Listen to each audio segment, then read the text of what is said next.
So here we have the Kia Rio on a 69 plate. I'm going to start off by showing you inside the boot, and then we'll hop in and run through some controls on the inside of the car from there. As you can see, we have plenty of boot space. You can increase this space even further should you wish to do that with the 60/40 split folding rear seat. This vehicle also has parking sensors, as you can see just here. Okay, now that we're inside the car, we're going to start with the dials. Over on the left-hand side, we have the rev counter and coolant temperature gauge, and on the right-hand side, the speedometer and fuel gauge. In the middle, you can see the total miles for this car.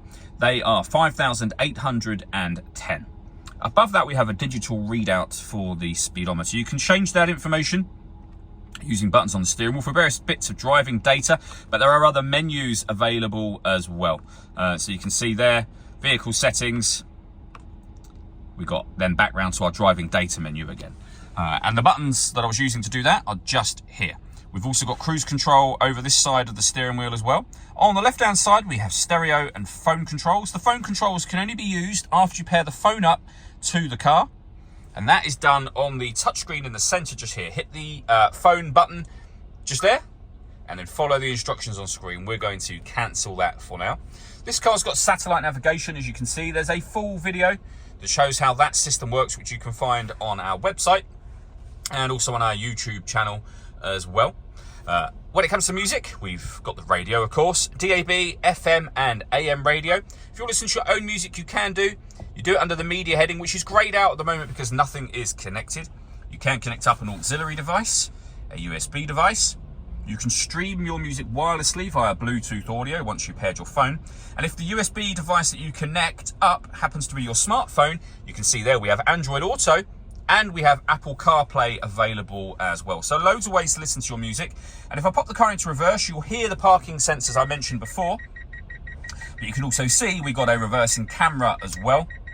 And that has guidelines that shows you what direction the car is headed in relation to the image shown on the screen. Below that, we have climate control. So you can adjust the temperature, the fan speed. You can determine what direction you'd like the air to be distributed in. When you're happy with those settings, that's your air conditioning on. You can see that it's on via that light. Same button will turn it off, of course. Or hit auto. When you do so, the car will now take control of the fan speed and the direction of the air to maintain that temperature for you.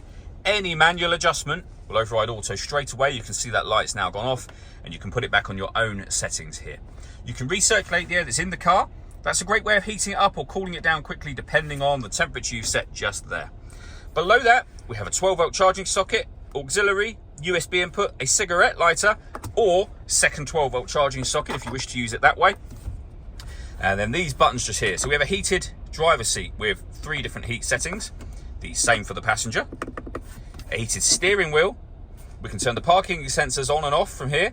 And this button turns off the stop and start. This car is designed to cut out when it's stationary in traffic, which in turn will save you fuel. That system is turned off when that light shows. And then finally, we have a 5-speed manual gearbox. All that leaves me to say is thank you for taking the time to watch this video. If you'd like to come and see the car in person and have a test drive, please feel free to call either of our MJA sites. We'd love to hear from you soon.